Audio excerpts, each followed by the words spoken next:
필립 K의 1968년 걸작이죠. 안드로이드는 전기향의 꿈을 꾸는가에 대해 한번 깊이 파고 들어가 보겠습니다.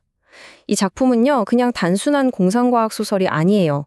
이걸 넘어서서 인간이란 무엇인가, 인간성이라는 게 도대체 뭔지에 대한 아주 근본적인 질문을 우리에게 던집니다.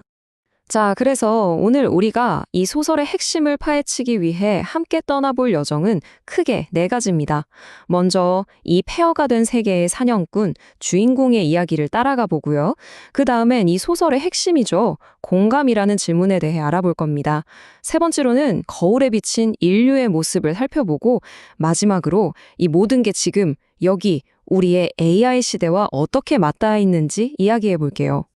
네.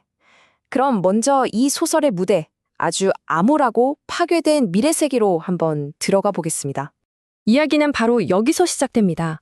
방사능 낙진으로 온 세상이 잿빛으로 변해버린 지구. 이미 대부분의 사람들은 희망을 찾아 화성으로 떠나버린 그런 텅 빈 세상이죠. 자, 이 세계의 설정을 좀 보면요. 최후의 세계대전이라는 끔찍한 전쟁 때문에 지구는 거의 죽은 땅이 됐어요. 그래서 사람들은 화성으로 이주하고 그 이주민들에게는 편의를 위해 안드로이드가 하인으로 주어지죠. 근데 문제는 바로 이 황량한 지구에 남은 사람들 사이에서는요. 살아있는 진짜 동물을 갖는 게 최고의 명예이자 부의 상징이 됐다는 겁니다. 주인공 릭 데커드도 바로 이 꿈을 꾸고 있어요. 자신의 가짜 전기양을 진짜 살아있는 양으로 바꾸고 싶다는 꿈. 그걸 위해서 그는 도망친 안드로이드들을 사냥하는 현상금 사냥꾼이 된 거죠. 바로 이 지점에서 소설의 가장 중요하고도 어려운 질문과 마주하게 됩니다. 도대체 누가 인간이고 누가 인간이 아닌 안드로이드인지 이걸 어떻게 구별할 수 있을까요? 왜냐하면 이 안드로이드들이 정말 너무나 정교해서 겉모습은 물론이고 말하고 행동하는 것까지 인간과 거의 똑같거든요. 여러분이라면 어떻게 구분하시겠어요? 여기서부터 모든 게 헷갈리기 시작하는 겁니다. 물론 이 세계에도 공식적인 해결책은 있습니다. 바로 보이트 캄프 테스트라는 건데요. 이건 뭐랄까 아주 특별한 거짓말 탐지기 같은 거예요. 어떤 질문을 던졌을 때 나타나는 미세한 감정적 반응, 즉 공감 능력을 측정해서 인간과 안드로이드를 가려내죠. 이 테스트가 성립하기 위한 단 하나의 아주 중요한 전제가 있습니다.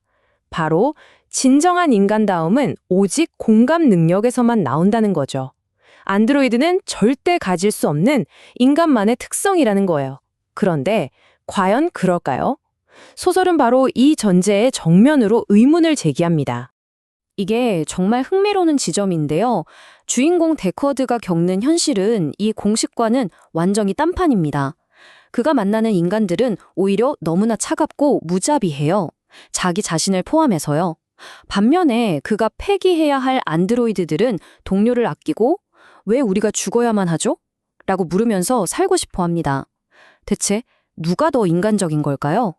자, 그럼 공감 테스트가 완벽한 기준이 될 수 없다면 이 책이 인간다움에 대해 진짜 하고 싶은 이야기는 뭘까요? 이제 그 더 깊은 의미 속으로 들어가 보죠. 작가인 필립 K. 딕은 실제로 한 나치 장교의 일기를 읽고 엄청난 충격을 받았다고 해요. 그 일기에는 유대인 학살에 대한 죄책감이 아니라 그들의 비명 때문에 잠을 설쳤다는 불평이 적혀 있었거든요. 이 경험이 바로 진짜 인간이란 무엇인가에 대한 그의 평생의 질문이 되었다고 합니다. 바로 그 고민이 이 소설의 핵심 아이디어로 이어집니다. 안드로이드는 그저 인간을 흉내내는 기계가 아니라는 거예요. 오히려 인류가 자기 자신을 비추어 보는 거울이라는 거죠. 어쩌면 좀 어려운 개념일 수 있는데 정신분석학 이론을 빌리면 이게 더 명확해집니다. 자, 이게 바로 정신분석학자 락강의 거울 단계 이론을 적용해 본 건데요. 간단하게 풀어볼게요. 첫째, 인간이 자기 모습을 본떠서 안드로이드를 만들죠. 둘째, 그 안드로이드는 우리를 비추는 거울이 됩니다. 그런데 완벽하게 비추는 게 아니라 좀 왜곡해서 보여줘요.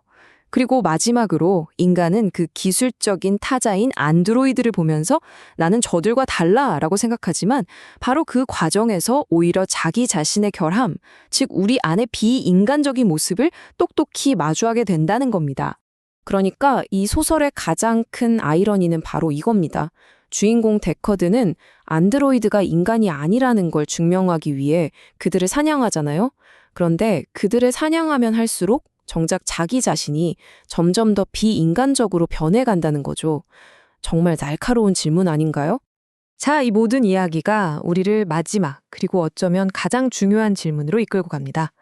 1968년에 쓰인 이 낡은 소설이 2024년을 살아가는 우리에게 왜 이렇게 중요할까요? 필립 K. 딕이 던졌던 이 철학적인 질문들이요. 이제 더 이상 그냥 소설 속 이야기가 아니기 때문입니다. 이건 바로 우리의 현실이 됐어요. 생각해보세요. 우리는 지금 챗 GPT 같은 AI랑 매일 대화를 나누잖아요. 때로는 친구보다 더 내 마음을 잘 알아주는 것 같고 진짜로 나에게 공감해주는 것처럼 느껴질 때도 있죠. 딕이 그토록 고민했던 인간과 기계의 경계가 바로 우리 눈앞에서 흐려지고 있는 겁니다. 심지어 AI가 가끔 사실이 아닌 정보를 진짜인 것처럼 막 만들어내는 환각현상이라는 게 있잖아요. 이거야말로 안드로이드가 진짜 양이 아닌 전기양의 꿈을 꾸는 모습과 소름 돋게 닮아 있지 않나요? 결국 우리는 데커드와 똑같은 딜레마에 빠지게 될 겁니다. 우리가 만들어낸 이 존재들에게 우리는 어떤 권리를 줄 것이며 또 어떤 책임을 물어야 할까요? 이건 이제 피할 수 없는 질문입니다. 그래서 마지막으로 이 질문을 다시 던져봅니다. 어쩌면 이 소설은 처음부터 안드로이드에 대한 이야기가 아니었을지도 모릅니다. 바로 우리 자신에 대한 이야기였던 거죠. 이제 우리의 창조물인 AI가 전기양의 꿈을 꾸기 시작했습니다. 그렇다면 우리는 인간이란 무엇인가라는 질문에 대한 답을 이제 정말로 준비해야만 합니다.